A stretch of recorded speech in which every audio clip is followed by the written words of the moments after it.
অত্যন্ত গুরুত্বপূর্ণ একটা বিষয়, কারণ রাসূল সাল্লাল্লাহু আলাইহি ওয়াসাল্লাম বলেছেন আন-নিকাহু মিন ফামান রাগিবা আন সুন্নতি ফালাইসা মিন্নি। বিবাহ এটা হচ্ছে আমার সুন্নাহ, আর যে ব্যক্তি সুন্নাহ থেকে মুখ ফিরিয়ে নেয় সে আমাদের অন্তর্ভুক্ত না। এই কারণে বিবাহ শাদীটাকে আমাদেরকে খুব সহজ করা উচিত। আমাদের সমাজে বিবাহ শাদীটা আজকে অনেক বেশি কঠিন হয়ে গেছে। ছেলে মেয়ে অনেক বেশি পড়ালেখা করবে, বিবাহ শাদী করবে, এই চাকরি বাকরি করবে, এরপরে বিবাহ শাদী করবে, এরপরে করতে করতে 35-40 বছর হয়ে যায়। কিন্তু দেখেন সাহাবা ইকরামরা খুব অল্প সময়ে বিবাহ শাদী করে নিত এবং আল্লাহ সুবহানাহু ওয়া তাআলা তাদেরকে নিজ অনুগ্রহে ধনী করে দিত। আল্লাহ বলছেন যে যারা অসহায় তাদেরকে তোমরা বিবাহ শাদী দাও, আল্লাহ তাদেরকে নিজ অনুগ্রহে আল্লাহ তাদেরকে ধনী করে দিত। আর যারা নিজের চরিত্রকে হেফাজত করার জন্য বিবাহ শাদী করে, আল্লাহ সুবহানাহু ওয়া তাআলা তাদেরকে সাহায্য করেন।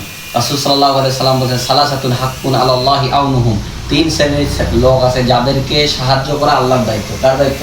আল্লাহর দায়িত্ব। তার মানে 1 নম্বর হচ্ছে ওয়ান্নাকিহু আল্লাহু ইউরিদুল আফাফ, ওই ব্যক্তি যে তার চরিত্রকে সংযত রাখার জন্য, জেনা ব্যভিচার থেকে বাঁচার জন্য যে কি করে বিবাহ শাদী করে। এই কারণে বিবাহ শাদীর যোগ্য দেওয়া উচিত। যখনই প্রস্তাব আসবে দিনদার ছেলে পাওয়া যাবে তার সঙ্গে বিবাহ দেওয়া উচিত। কারণ রাসূলুল্লাহ বলছেন, আবু দাউদের তিরমিজির মধ্যে হাদিস রয়েছে, ইজা খাতাবা ইলাইকুম মান তারদাউনা দীনাহু ওয়া খুলুকাহু ফাজাউইজুহু, যদি তোমরা এইরকম কোনো ছেলে পাওয়া যাও, ইজা খাতাবা ইলাইকুম প্রস্তাব দেয়, মান তারদাউনা দীনাহু, যার দিন ভালো, ওয়া খুলুকাহু এবং তার চরিত্র ভালো, ফাজাউইজুহু তাহলে তার সঙ্গে বিবাহ দিয়ে দাও। ফা ইল্লাম তাফআল, আর যদি বিবাহ শাদী না দাও, তাকুন ফিতনাতুন ফিল আরদি ওয়া ফাসাদুন আযীম, তাহলে সমাজের মধ্যে ফিতনা ফাসাদ, এই যে সমাজের মধ্যে জেনা বেবিচার এগুলা যে চালু হয়ে গেছে, এগুলা শুরু হয়ে যাবে। আজকে দেখেন একটা ভার্সিটিতে একটা মেয়ে পড়ালেখা করতেছে, বয়স হয়ে গেছে 30 বছর 35 বছর, সে দেখেন লিপ টুগেদার করে জেনা বেবিচার করতেছে, অন্য যুবকদের সাথে ঘোরাফেরা করতেছে। তার বাবার এই ব্যাপারে কোনো চিন্তা ভাবনা নেই যে বিবাহ শাদী দিতে হবে, এইরকম কিছু নেই।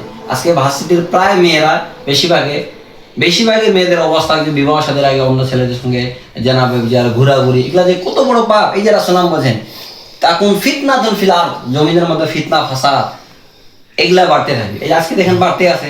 আজকে বিবাহ হওয়ার আগে কত মেয়ে প্রেগন্যান্ট হচ্ছে, বাচ্চা ফেলে দিচ্ছে। এই যে জেনাগুলো, এগুলা থেকে আমাদের বাঁচা যাইত যদি দ্রুত ছেলে মেয়েদের বিবাহ হতো, হালাল সম্পর্ক তাদের গড়ে উঠতো। বিবাহ শাদী করে তারপরে ভার্সিটিতে পড়ালেখা করে না, সমস্যা কি? বিবাহ শাদী করে ওই যুবক কি পড়ালেখা করতে পারে না? পারে তো। তাহলে সৌদি আরবের একজন নারী দেখছিলাম, সে প্রায় 10-11টা বাচ্চা হয়েছে, এরপরও সে ডক্টরেট ডিগ্রি কমপ্লিট করেছে, আলহামদুলিল্লাহ। তাহলে এই যে এগুলা খুব সহজ করতে, অনেক সাহাবী আছে 11 বছর বয়সে উনি বিবাহ করেছে, 13 বছর বয়সে উনি বাচ্চার বাবা হয়ে গেছে। চিন্তা করছেন, এই কিছুই ছিল না, উনি একটা সময় মদিনার গভর্নর হয়ে গেছে, আলহামদুলিল্লাহ। এই যে আল্লাহ সুবহানাহু ওয়া তাআলা বলেছেন যে তাড়াতাড়ি বিবাহ শাদী দিয়ে দাও, আমি নিজ অনুগ্রহে তাদেরকে ধনী করে দেবো।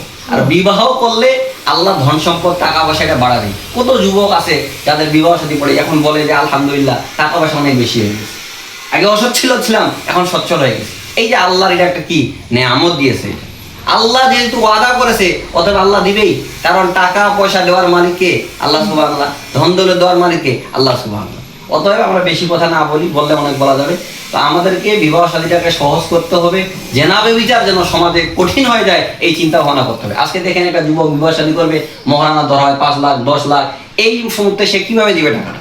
অথচ দেখেন রাসূল সাল্লাল্লাহু আলাইহি ওয়াসাল্লামের এক সাহাবী রাসূল সাল্লাল্লাহু আলাইহি সাল্লামের কাছে মহিলা এসেছে, এই ঘটনাটা বলি, সহিহ বুখারী হাদিস। এসে বলছে আল্লাহ রাসূল আমাকে বিবাহ দেন, বা আমি তাকে বিবাহ করতে চাই। রাসূল চুপচাপ আছে, তার প্রয়োজন নেই।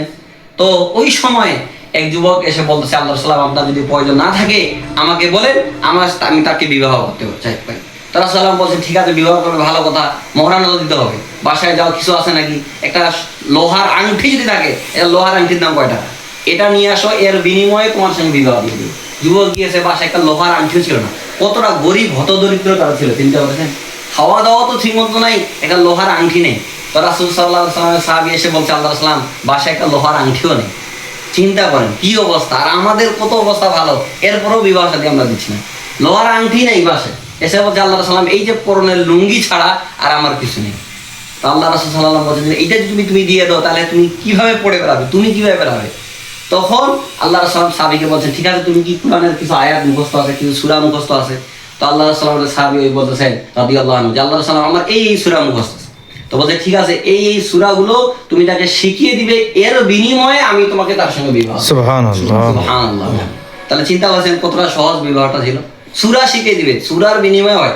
মেয়ে যদি বলে যে আমাকে একটা সামান্য এক জোড়া জুতা কিনে দিবে, এর বিনিময়ে সে যদি রাজি হয় যে এটা মহারানা, তো এটা মহারানা বলে গণ্য হবে। বুঝতে পারছেন? ওলামা একরাম বলছে। তাহলে চিন্তা করছেন, আপনার মেয়ে, মনে রাখবেন, কোটি কোটি লক্ষ টাকা যদি দেন মোহর করলেই যে সে সুখী থাকবে, এটা কিন্তু ঠিক না। ঠিক সংসার যদি হয় তাহলে 10 টাকা মহারানা করলেও হবে, আর যদি সংসার না হয় লক্ষ টাকা মহারানা হলেও হবে না, তাই না? অতএব এইগুলা আমাদের বুঝতে হবে। আল্লাহ সুবহানাহু ওয়া তাআলা যেন বিবাহ শাদীকে সহজ করেন, আল্লাহুম্মা আমিন। তো আমরা এখন বিবাহ করব, আপনি মেয়ের বাবা, তাই না?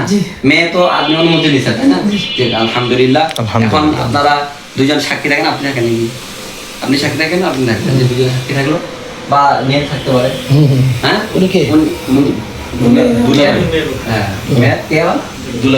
বাবা, তাহলে উনি অসুস্থ মানে আপনারা দুজনে সাক্ষী নেন, দুজনে সাক্ষী থাকেন, আলহামদুলিল্লাহ আপনারা সাক্ষী থাকেন। আমি এখন বলবো কত মোহর নেব? 10,000 টাকা নগদ দিবেন, নগদ দিবেন। আলহামদুলিল্লাহ। আপনার মেয়ের নাম কি? জেসমিন আরা জুই। দেখি জুই না, দেখুন। হ্যাঁ, জুই ভাই, ভাই বললো।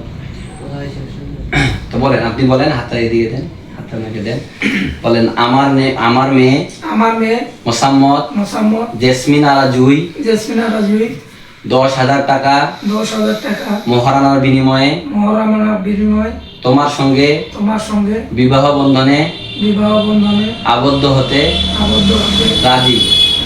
তুমি তাকে স্ত্রী হিসাবে কবুল করো।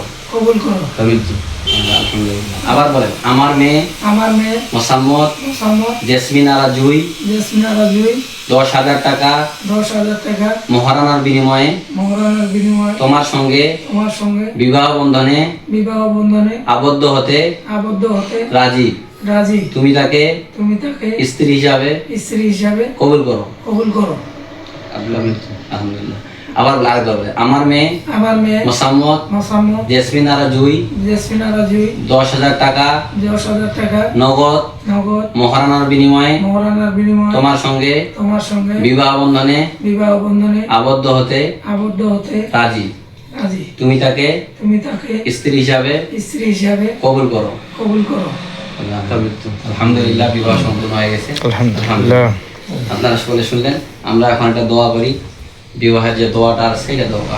বারাকাল্লাহু লাকা বারাকাল্লাহু লাকা বারাকাল্লাহু লাকা ওয়া বারাকা আলাইকা ওয়া জামা বাইনাকুম ফি খাইর।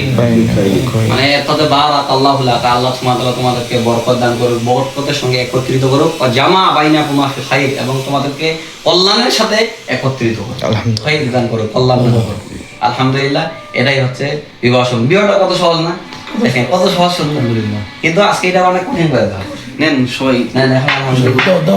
সমস্যা নেই, বিবাহ